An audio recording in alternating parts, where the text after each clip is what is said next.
Alrighty, hello everyone, it's Silver Kyle here, and today I'm going to be going over the top 10 best-selling Wii U games. Now, the Wii U has been out for a little over a year now, and this is generally when systems get a little bit of traction. They've had a few games that have been out, a few good games, and probably a few must-owns. I think there's 3 must-own games, but according to the sales, I might be wrong. So anyway, let's get on with this, and I got this from Fiji Charts, so if you want to check it out, you can check link in the description box below.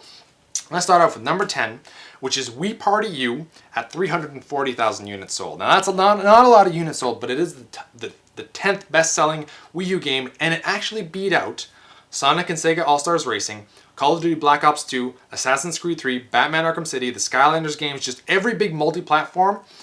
It is being beaten by Wii Party U, which came out in October.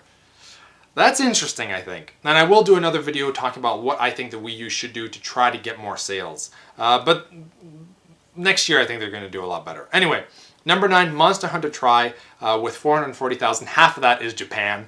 And that's doing so well because in November, there was like the launch and then nothing for like 4.5, 5 months until March, which is when 2 games came out, one of them being Monster Hunter Tri.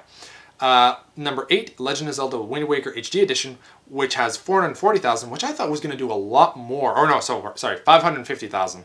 And I thought that was going to do a lot more, like at least 1 million by now. This is Zelda we're talking about, but I guess it's a remake, and it's one of the games that like not a lot of people like really were enthusiastic about because of the art style that it took, which is unfortunate because it's still a good game, and I'm perfectly fine with that, but whatever.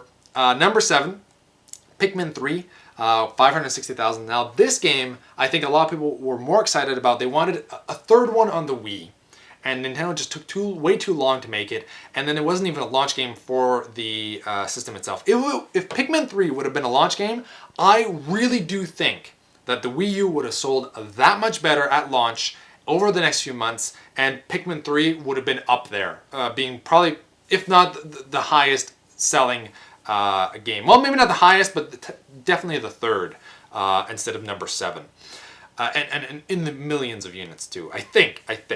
Number 6, New Super Luigi U, and I like this because it's at 560,000 as well. And this one is a budget title. It's technically DLC for New Super Mario Bros. That they made in a physical copy with a green case nonetheless, which is just awesome.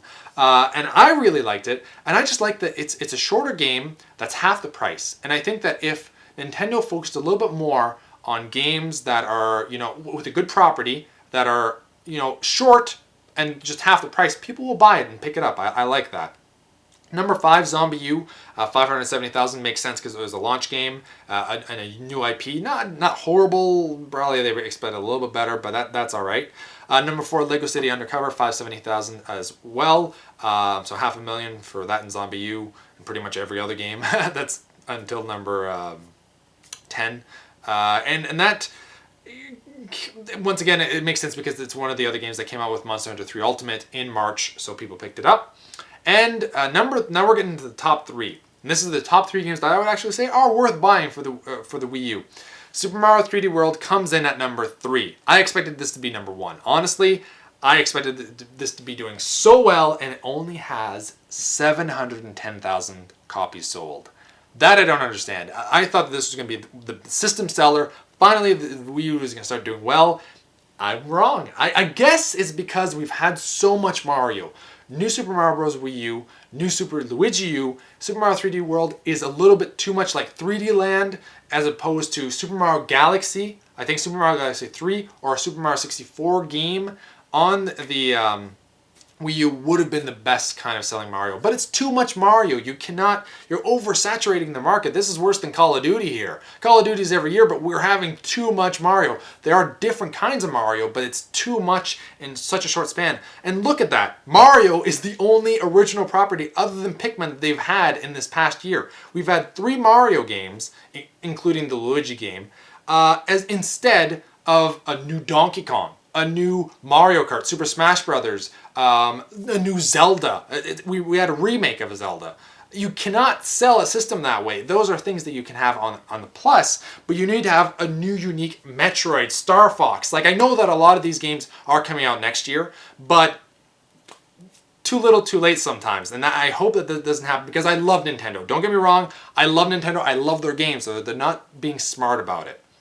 Next up, the next two games are in, what I would expect them in sales, and they're doing very well. New Super Mario Bros. U at 2,550,000, and Nintendo Land 2,600,000. So it's doing a little bit better, only because it was a pack-in game at the beginning. But I like that Nintendo Land is number one because that is a new, unique IP that I love. It's a party kind of game, and it's so much fun. Like that one, I would say is above. I would give Super Mario 3D World a better rating, like just by a bit. But Nintendo Land is your must-own game if you like having people over. If that would have had multiplayer, online multiplayer, that would have been the best game ever. There are 3 unique games there that are like 5 hours long, so it's about 15 hours to beat all 3 of them. The Zelda one, the Pikmin one, and the Metroid one. Zelda's probably the longest one, and the other 2 are a little bit shorter, so it comes out to about 15 in total for those 3 games alone. And then there's a bunch of mini games that are a single player, and 3 other games that are for multiplayer that are so much fun. Luigi's Mansion, Animal Crossing, and Mario Chasers are some of the best multiplayer fun you will have, guaranteed, if you have people over. It's just so much fun, and I really hope that they make a Nintendo Land 2. And I think that start focusing on other properties. Mario, leave him alone. Don't even make a Galaxy 3 for a while. I know that a lot of people are wanting it, but you do not want to make Mario something that people see, oh god, it's like another Call of Duty or Assassin's Creed. You do not want to have that start attacking your main mascot. Just have him show up once in a while, be the big system seller that it needs to be, and then, don't retire him for a few years. That's what you need to do. That's you got to focus on other properties. That's my biggest thing. I will be doing another video at some point in the future of what I think that they should be focusing on, what they should have done in the long run. I've kind of touched it a bit here, but I'll be a little bit more focused in my next video. So thank you all for watching, and because of the beard is back, I can say it again. You've all been bearded in. Thanks for watching, everyone. Beardage!